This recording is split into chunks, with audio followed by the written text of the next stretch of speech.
Kas ma saaksin oma petakala lepatriin akvaariumit lähemalt tutvustada? Ja ikka saan, siin ta ujub siis, tervitab mind.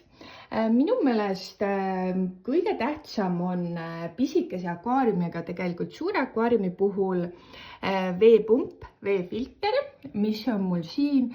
See siis puhastab vett ja seda tuleb aeg-ajalt ka puhastada, puhtaks pesta. Ja minul on ka siin soojenduspulk, sest petadele meeldib soe vesi. Selline kuskil 26 kraadi on väga hea ja kindlasti taimekesi. Mul on elusad taimed.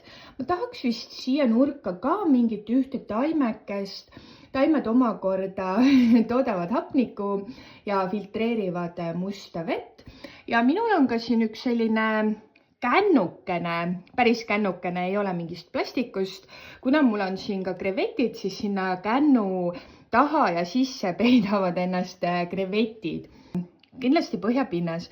Minul on siin must põhjapinnas, mis on spetsiaalselt siis taimede kasvuks, sinna on igasugust head manti sisse pandud ja see valge on mul lihtsalt dekoratiivne liiv peal, mis siis hoiab seda alumist pinnast kinni, et see üles ära ei tuleks nii-öelda.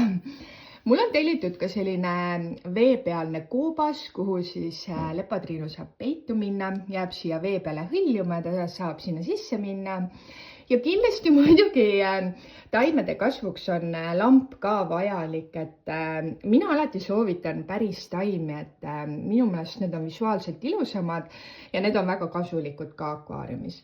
Ja minu meelest ongi kõik, et kui sul on veel küsimusi, et mis peaks olema petakala akvaariumis, siis kirjuta mulle kommentaaridesse.